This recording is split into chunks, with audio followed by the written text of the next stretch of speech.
It's Real Rec Soccer. Today, we're going to talk about the 1-2-1 versus the 2-1-1 formation and when you use each. Both of these formations are good, very useful for 5v5 soccer, and we've talked about them on this channel. So when do you use each one? First question I ask, the weakest player in your rotation. Are they a runner or a non-runner?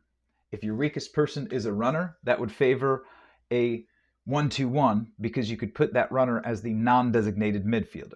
However, if they are a non-runner instead of a runner, you'd want to do the 2-1-1 and put the less running player as a defender.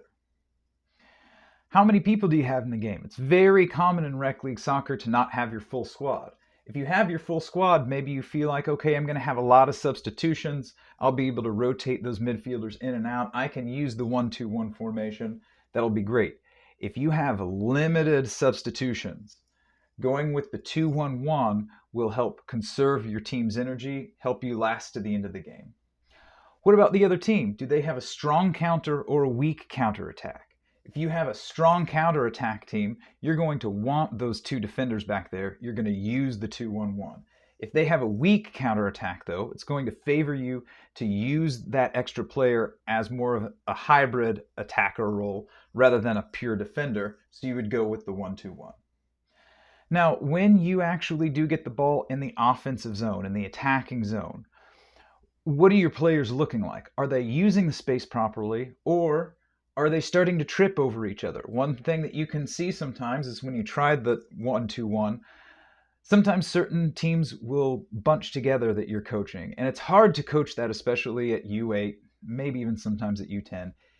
If you find that third player, that they're just kind of getting in one another's way, you should go back to a 2-1-1. You could potentially get more offensive pressure with just two attackers than adding a third attacker that just kind of tries to take the ball away from your own team. That does happen. Now, if your players know how to use the space, if they're using the offensive space, if they're spreading out, if they're sharing the ball, the 1-2-1 can be effective there.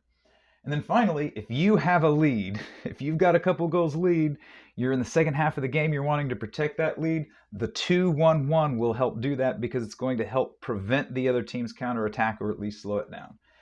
Now, maybe you're behind in the game, maybe you need a late goal, and you're rotating in a stronger than average group of players for your team. You may want to switch from a 2-1-1 to a 1-2-1, get that extra attacker out in the midfield, and try to get a goal late in the game.